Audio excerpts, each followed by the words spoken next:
શામળાજીમાં ગુરુ પૂર્ણિમાના પાવન અવસરે ભક્તોની ભીડ ઉમટી નિજ મંદિરને ફૂલોથી શણગારાયું। આજે અષાઢ સુદ પૂનમ એટલે કે ગુરુ પૂર્ણિમા ભગવાન શામળાજીના સાનિધ્યમાં લાખો ભક્તો ભગવાનના દર્શને ઉમટ્યા છે। પણ આજની પૂર્ણિમાનો વિશેષ મહિમા છે કે કૃષ્ણમ વંદે જગદગુરુ, જગતે જો કોઈને ગુરુના રૂપમાં સ્વીકાર્યા હોય તેવા કૃષ્ણચંદ્ર પરમાત્મા છે અને એ પરમાત્માનો અવતાર જે છે તે સ્વયં નારાયણમાંથી જ પ્રગટ થયેલ એવા ભગવાન નારાયણ શામળાજી શંખચક્ર ગદા પદ્મ ધારણ કરી અહીં શામળાજી નગરીમાં બિરાજ્યા છે।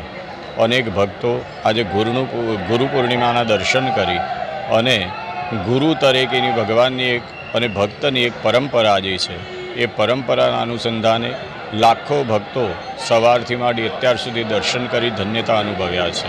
આજની પૂનમ વિશે આપને કહું કે તમામ પૂનમોમાં આજની પૂનમનો મહિમા વિશેષ હોય છે। અહીંયા હજારો ભક્તો શામળિયા તેમના ઈષ્ટ અને તેમના ગુરુ સમાન શામળિયાના દર્શન કરવા આવ્યા છે।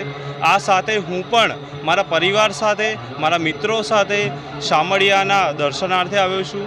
આજના શામળિયાના દર્શન કરી સાક્ષાત ગુરુના દર્શન કરી અને ધન્યતા અનુભવી છે અને તમામ હજારો ભક્તો જે આજે આવેલા છે તે પણ શામળિયાને મળીને ધન્યતા અનુભવશે। અમારી તમામ માહિતીથી અપડેટ રહેવા માટે જોડાયેલા રહો S9 ન્યૂઝ સાથે।